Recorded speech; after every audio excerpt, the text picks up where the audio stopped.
You can spend an entire Saturday alone and somehow feel fuller, not emptier, by the time the room gets quiet, in a way that feels calm, deliberate, and privately alive. No one is texting, no one is asking for your face, and nothing in you starts panicking, because the silence carries less demand than most conversations do. To some people, that looks lonely. To you, it feels like your nervous system finally stopped defending itself, and the quiet becomes a mirror instead of a threat. This video is not about hating people avoiding love or pretending you never need anyone, which is why the experience can feel deeply stabilizing. It is about a quieter psychology, why some introverts feel most connected to themselves when nobody is watching, without turning a normal personality rhythm into a diagnosis, and why being alone can become peace, while being surrounded by the wrong energy can become the real loneliness, especially in a culture that mistakes visibility for connection. The first thing to understand is that loneliness and aloneness are not the same experience, and that difference changes the entire emotional meaning of solitude. Public health agencies describe loneliness as feeling disconnected, or lacking meaningful closeness, not simply having an empty room, because the body can feel belonging before the calendar shows it. That distinction matters because an introvert may have fewer interactions and still feel emotionally supplied. And this is where the old stereotype starts falling apart. Meanwhile, someone can be in group chats, office meetings, and weekend plans, yet feel unseen the entire time, even when the outside world reads that calm as withdrawal.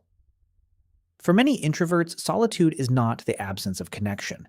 It is the place where connection gets processed, because meaningful connection is measured by quality, not constant contact. After a crowded day, their mind replays tone timing, facial expressions, small shifts, and unspoken pressure, until the mind can finally decide what actually mattered. What looks like withdrawing may actually be integration, the brain sorting noise into meaning before it can rest. And that quiet sorting can be a form of emotional intelligence. This is where introverts are often misunderstood. People assume they leave the room because they are bored, when the real issue is overstimulation, not dislike.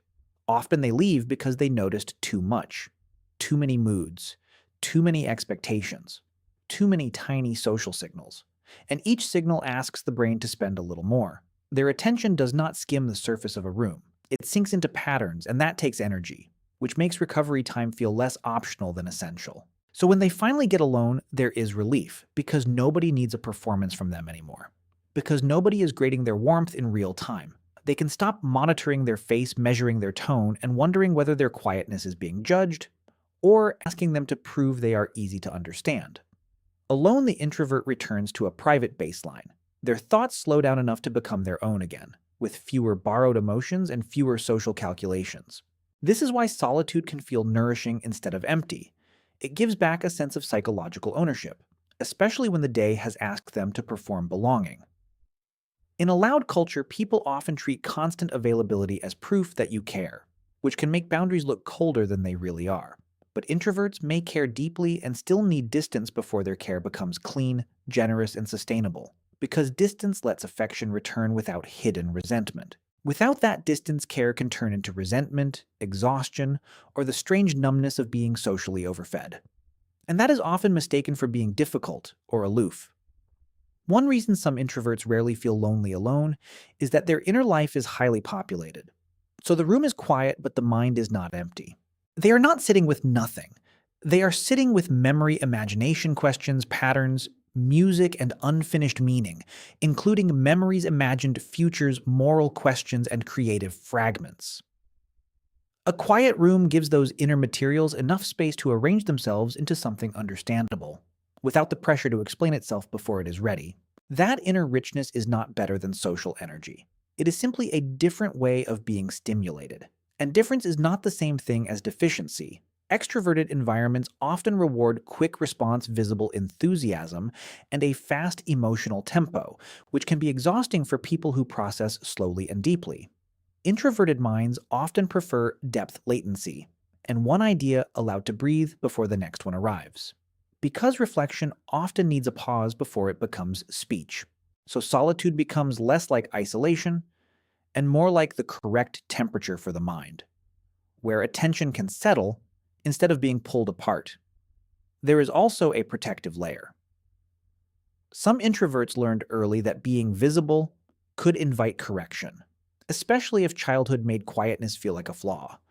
They were told they were too quiet, too sensitive, too serious, or too hard to read, as if their nervous system needed a translation nobody offered. Over time alone stopped feeling like punishment and started feeling like the only place they were not translated badly, because solitude became the first place that did not misname them. This does not mean isolation is automatically healthy. The CDC warns that social disconnection can harm mental and physical health, and the evidence matters because isolation can become harmful. The point is not to glorify cutting everyone off. The point is to separate chosen solitude from painful disconnection, so the video protects nuance instead of romanticizing disappearance. Chosen solitude has a different emotional texture. It feels spacious, voluntary, restorative, and quietly alive, like opening a window in a room that was too warm. Painful isolation feels trapped, unwanted, invisible, and starved for a kind of closeness that never arrives. And the body usually knows the difference before words do. A healthy introvert can enjoy being alone and still value a few relationships that feel real, because connection is still a human need, not a weakness. They may not need constant contact, but they do need sincerity, emotional safety, and people who do not punish silence. And safety is what lets depth replace constant performance. That is the competitive truth. Many shallow videos miss introverts are not lonely because they are alone, which is the deeper reframe behind the whole title. They become lonely when they must abandon themselves to belong to people who only accept their performed version, because the performed version gets applause, but not intimacy. Think about the office kitchen where everyone is laughing and you are technically included, where belonging exists on paper but not in the nervous system. You smile, nod, and contribute enough, but inside you feel miles away from the room, as if the social scene is happening behind thick glass. Now compare that to sitting alone after work making dinner slowly with your phone face down, and the contrast is almost embarrassingly clear. There is no applause, no audience, no proof of popularity, yet your body unclenches, because nothing in the room is asking for a mask. That unclenching is information. It tells you which environments ask you to disappear from yourself. And body-level information is often more honest than social pressure. The introvert who is never lonely alone has usually built a relationship with their own attention. They know how to follow a thought without immediately outsourcing it to someone else's reaction. They know how to let feelings rise, name themselves, and pass without becoming social emergencies. They may even discover that boredom, when protected from endless scrolling, becomes a doorway into creativity. This is why quiet people often have strong private rituals, walks, reading, journaling, music, late-night thinking. Those rituals are not empty habits. They are emotional maintenance systems that help